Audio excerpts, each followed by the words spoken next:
The 4 topics that we're going to be going over is renting versus buying, the cost of living for utilities and transportation, what is the average person making that causes that influx of cost of living, and maybe some hidden costs of living in Utah that you may not be aware of. Hi, my name is Jenny. I am a real estate agent, been a real estate agent for about 10 years. I work with people from land opportunities to investment opportunities to first-time home buyers to empty nesters to wanting to just grow your platform, not your platform, wanting to build your profile in real estate. I've kind of done it all. I've been in real estate for about 10 years and I'm with Real Broker. So I'm excited to walk you through this video, so let's jump into it.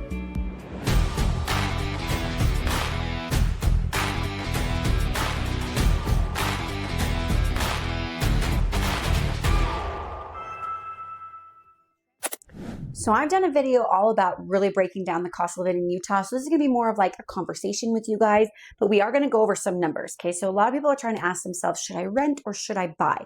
Let's go over what the cost of living in Utah would be like. First of all, the expectations of what owning a home would look like, especially for first-time home buyers. We know that first-time home buyers are being squeezed when it comes to being able to afford a home. But if you're someone who has to sell a home and then you're looking to buy a home, there's more opportunities out there for you, right? So versus renting versus buying, your average rental property for a 3-bedroom, 2-bath, if you're looking at a condo, you're looking around $1,800 a month, plus you pay for the utilities on top of that. If you're looking for a townhouse in that range, I'm just giving an average between Davis County, Salt Lake County, and Utah County, right? That's wide range, whereas Salt Lake County is a little more expensive, Utah County is a little bit less expensive, all that kind of stuff, right? But if you're looking for a townhouse, 3-bed, 2-bath, 2-car garage, a little bit of a backyard, you're looking around $2,500 to $3,200 a month, depending on how large or new that townhouse looks like. $3,200 on the high end, right? I own rentals. I am a landlord myself. And so I know what this is like for people to decide if they want to rent or if they want to buy.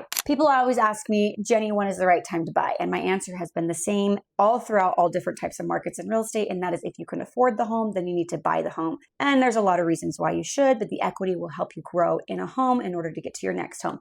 Now, there's a new expectation of how long should I rent versus buy? Well, if you can afford to buy, then buy. That's the answer, right? But just know that when you do buy, the expectation of that home should be something similar to a condo or to a townhouse. Getting into a single family home now as a first time home buyer is pretty hard. Now there's programs out there as I speak right now with the date stamp down there below. You can get grants for closing costs or concessions or down payment up to $20,000 for a $450,000 new build. There are still programs out there for the USDA programs out there for you to get a no down payment assisted loan. Now, it's not like it was back in 2020 where you can go to Mountain America Credit Union, you can get a no down payment assisted loan like that. It's not the same anymore. It's a little bit more difficult, and it might only get more difficult. I'm going to be talking about a market video later on. Let me know if you're interested in me talking about the market and where I think the predictions are going to go in Utah, and we can talk about that. With that being said, if you're looking at a mortgage versus buying a home, the numbers are really going to depend on your debt to ratio income, to your credit score, and to your income, and what city you want to live in. So these are all conversations that we need to have kind of in person to really break down the numbers. I'm that person who breaks it all the way down and says, if you went with this loan, this is what it would look like. If you went with this loan, this is what it would look like. If you went with this loan, this is what it would look like, whether it comes to the monthly payment, to what your debt would look like. If you needed to consolidate some debt, whatever it might be, we go through all of that. Okay. So if you're on the fence of wanting to make a purchase, let's chat. Reach out to me, Instagram, text, call, email, whatever it is, right? But Salt Lake City overall is more expensive, and the average cost to purchase a home in Salt Lake City is now upwards of $650,000 to $750,000. In Utah County, the average cost of a home right now is still around the $550,000 range. We are trying to keep it in between $500,000 and $550,000.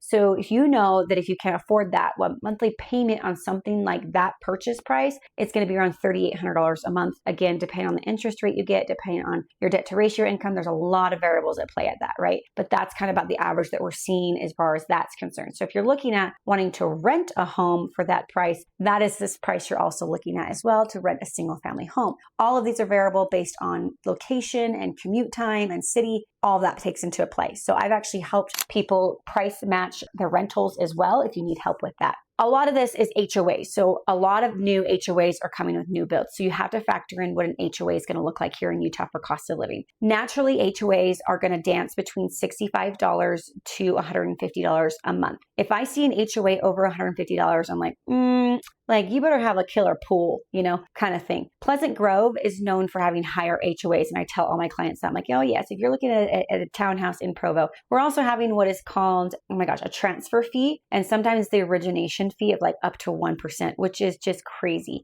But HOAs are becoming a thing in Utah because of the lifestyle. I've done a video on Daybreak and talking about how Daybreak is educating people that it's not so much about owning the land, it's about having access to the land. So having access to the lakes and to the trails and to the parks, but you do pay for that on a monthly membership of an HOA on that. So when you're looking at condos and townhouses specifically, especially if you're a new time home buyer, those are things that we have to factor in when it comes to a debt to ratio income. Okay, I kind of went on Realtor on you, but overall, right now, an average 3-bed, 2-bath home in Utah County, $550. Salt Lake County, closer to $600 to $650.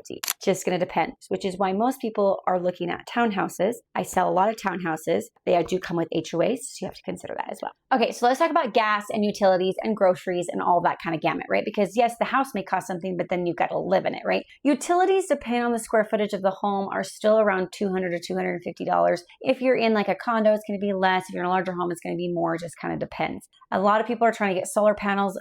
Don't talk to me about solar panels. As far as equity is concerned, I would never invest in a solar panel. If you are wanting to live in that home forever, then get the solar panel. But if you're wanting to sell that home within the first 10 years, 20 years, most of those loans are 20 years, don't get a solar panel. Don't be duped by those guys who tell you that the appraisers are giving value to solar panels. We're not seeing that. I hope that we see that one day. I'm hoping that shift happens. In fact, if you're a realtor watching this and you've seen it happen, let me know. I love to be wrong. But people are trying to bring their utilities down by trying to invest into solar panels. And in the long run, it actually hurts my clients when they're trying to sell the house and now they owe money on a solar panel, but I cannot get that money back for them when they sell the house because there is no value on those solar panels. A lot of times that comes down to detached garages as well. Sometimes pools, sometimes just extra recreational things where the neighborhood cannot support it. So if you're someone who's wanting to add an upgrade or to add a basement or to create an attached building or to add solar panels, reach out to me. Let me do an analysis for you on your neighborhood and I'll give you a range of how much money you should invest into your property and how much you're going to go over and you're never going to get the value back based on the market value.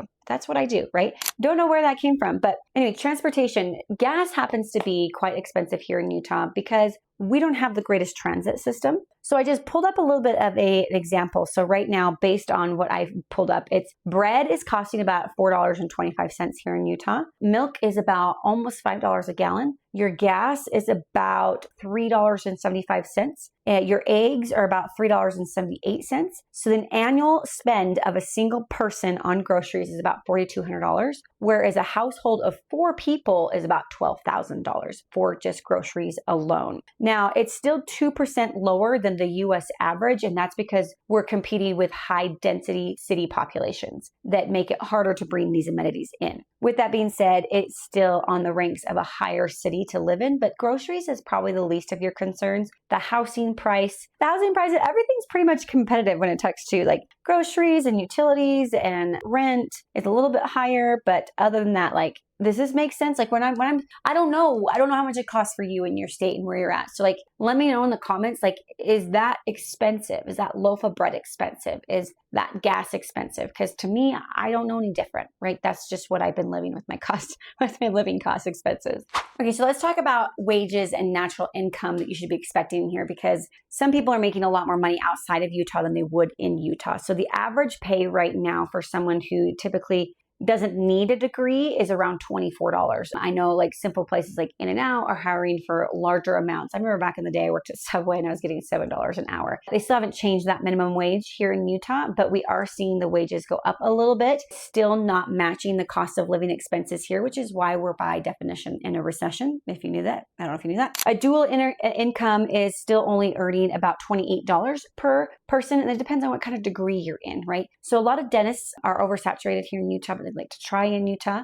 We have a lot of optometry, a lot of orthodontists, a lot of programmers that are attracted here in Utah. We've got the Adobe, we've got the Silicon Slopes over there in Lehi. So most of those are going to be your salary-based wages. In order to survive in Utah, though, a household of 4 people, needs to be making about $160,000 or more. Now, with that being said, that is to live a life of pleasure, of luxury in the sense of average cost of living. That does not mean that the majority of people are living that. So I mark myself around the fact that when I'm looking at the cost of homes versus what people's incomes are at, I know that if you're making $75,000 or less, it's going to be very difficult for you to be able to afford a home right now in this economy. There's plenty of people who are like, oh my gosh, if I had to go back and buy my house, I wouldn't be able to afford it nowadays. So we know that there's some issues happening in Utah where we're needing to balance out the income, cost of living versus the purchase prices of homes. So I would say if you are in the range of $100,000 to $220,000, this might be a great opportunity to reach out to me in chat to see if we can get you into your first time home. Or if you're making that money and you want to know what equity you have in your home, equity is on the rise in Utah. Even if interest rates go lower, we're still looking at equity either going up or at least staying at where it's at. We did not see a downfall of the prices decreasing when the interest rates went up, if that tells you anything, where people are wanting to hold on to the value of their homes. Now, I heard a statistic the other day that 40% of America's homes do not have mortgages on them. So as a real estate agent, I'm thinking, I know the feds are going to want to get their hands on some of that money in order to get interest building on that. So we'll see. 1% of the homes in Utah owe more on their home than what their home is worth. So that also tells me that buying a home is still a very wise decision because your equity is always going to supersede if you can afford that home on the monthly payment basis. So here's some interesting facts on my laptop that I brought up is like if you look at Salt Lake City is 9% above the national average of cost of living. That's just over $1,400, slightly above the national average, which is monthly rent around $1,500. So they're saying you can get an average of monthly rent, and most of these are going to be condos around $1,400, and that's probably for like a 1-bed, 1-bath apartment right there. The more affordable areas would be like Ogden, where it's 7.2 above the national average, but it's 7% lower than the state average. So if you understand that a little bit there. Your medium home price in Ogden, Davis County, which is why people are being pushed out to other areas, they're saying right here $334.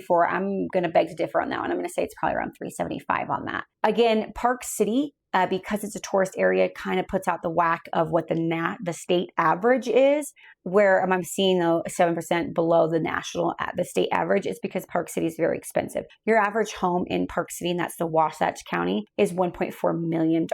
Now we are seeing cities in Salt Lake County where those are the price points of the homes as well. Draper is definitely in the $1 million price range. Cottonwood Heights can definitely be in the $1 million price range. Daybreak, which is over there in South Jordan, West Jordan, is definitely going to be over $1 million in some spots. Little hit and miss. You look in Utah County, Alpine, Highland, Lehi, Provo, we could always find $1 million homes in some of those areas. Mapleton, beautiful city. So one of my desired cities to live in is Mapleton. Let me know if you guys want me to do a review on Mapleton. It's a tiny little town, but it's growing in ways that I absolutely love, like instant access to the canyons. Okay. So something I found that was also interesting is just like a cup of coffee here in Utah. Definitely $5, right? Definitely around $5, or I paid $7 the other day for a cup of coffee. And just knowing what to expect for dental and for health insurance. Utah has a very predominant, almost monopoly, but not monopoly. IHC is what it's called, where the insurance is connected to the health department. My husband's a nurse, so I kind of know all about this. But they're saying a doctor visit on the average is between $60 to $120. Your dental work with a copay around $100, depends on your copay, but 1% higher than national average. This is saying $100. Optometry, $117. So we're saying the rising home insurance is about $135 a month versus $61, which is what it was a decade ago. That's making 6.8% of a mortgage payment and a 9% increase expected by the end of 2025. So car insurance, house insurance, health insurance, we're seeing it go up. And I'm pretty sure that's true across the span of all Utah. I'm getting pretty comfy with you guys. It's almost like you guys are just in my room talking with me in my office. Some things to factor in is some hidden costs as well. So in Utah, there's hidden costs of what we call our fun tax money. Recreational, like the HOA would be a part of that.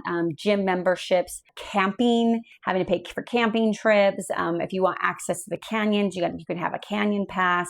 city opportunities where you go to the rec center, splash pads are everywhere, right? So you could live in a very low income probability. Utah is really known for wanting to save their money, high predominancy of family oriented. So schools, money's being put into schools, money's put into food storage, money's being put into rehabs in your homes, trying to build the equity. People in Utah make really good decisions when it comes to knowing how to make their money grow for them, because I think of the environment here, which also can be a con though, because if you're someone coming in from a different state and you're trying to compete with that, and that's not what your state is normally known for, it might be a little bit more difficult for you to keep up with that energy of the entrepreneurship and creating a good lifestyle for your kids. But you also might want to be in that environment, but it does come with a cost. Utah has been on the top charts as the most desired state to live in, and I can definitely see why. Unfortunately, it has changed the demographics of Utah because we are trying to grow with a high population density and match the living expenses.